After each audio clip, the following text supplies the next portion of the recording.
Taste the Daily. டாஸ்மாக்ல 1000 கோடி ஊழல் செய்தாக அறிவிக்கப்பட்டிருக்கிறார்கள்.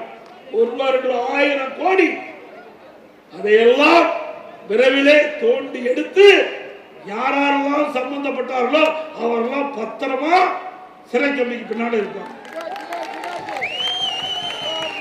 யாரெல்லாம் இருப்பாங்க எங்களுக்கு தெரியும். எல்லாம் வரும் நேரத்தில் எங்க இருப்பாங்களோ அங்கு பத்திரமா இருப்பாங்க. தேர்தலுக்கு வருவாங்களோ இல்லையா தெரியல. இந்த தேர்தலில் ஓட்டு போடுவாங்களோ இல்லையா அவருக்கே தெரியல. இவர்கள் போய் மொத்த வேலை செய்கிறாங்க. ஆக திராவிட முன்னேற்ற கழகத்தை பொறுத்த வரைக்கும் ஊழலுக்காக கலைக்கப்பட்ட ஒரே அரசாங்கம் இந்தியாவில் திராவிட முன்னேற்ற கழக அரசாங்கம் தான்.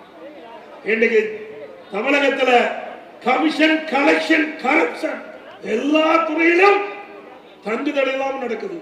அப்படிப்பட்ட ஆட்சிக்கு முடிவு கட்டுகின்ற தேர்தல் 2026 சட்டமன்ற தேர்தல் என்பதை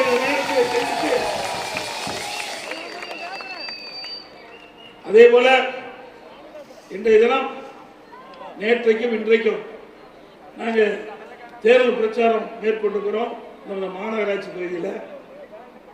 அப்போ நாங்கள் தேர்தல் பிரச்சாரத்துக்கு செல்லும் போது அப்படியே இந்த வீதி விளக்கு அணைஞ்சு போயிடும். நீ வீதி விளக்கு அணைஞ்சாவே நாங்க வெற்றி பெற்ற மாதிரி அர்த்தம்.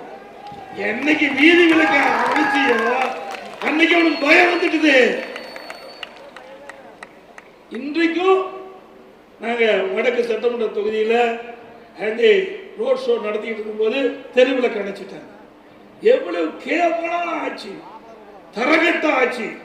இவர்கள் ஆட்சியில் தொடர வேணுமா? தொடர வேண்டுமா? அதே போல பூனை கண்ணை மூடிக்கொண்டால் பூலோகம் இருட்டாகிவிடும் என்று நினைக்கிறார் இன்றைய முதலமைச்சர் ஸ்டாலின் அவர்கள். திரு ஸ்டாலின் அவர்களே, எங்கள் கூட்டணி பலமான கூட்டணி, வெற்றி கூட்டணி என்பதை 2026 நிரூபித்து காட்டுவோம்.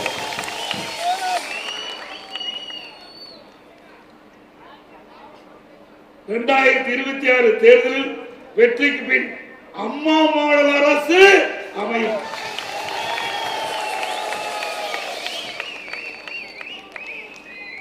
வீறு கொண்டு எழுவோம், வீழ்ந்த தமிழகத்தை மீட்போம்.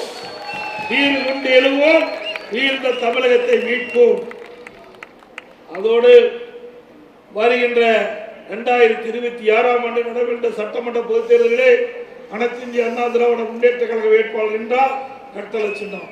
பாரதிய ஜனதா நம்ம கூட்டணி கட்சியினுடைய வேட்பாளர் என்ன அதற்கு தாமரை சின்னம். அது மட்டுமல்ல, நம் கூட்டணியின் சார்பாக போட்டியிட்ட வேட்பாளருக்கு அந்த கட்சியுடைய சின்னத்திற்கு வாக்களித்து அவர்களை வெற்றி பெற செய்ய வேண்டும் என்று இருகரமும் உங்களை வேண்டி கேட்டுக்கொள்கிறேன்.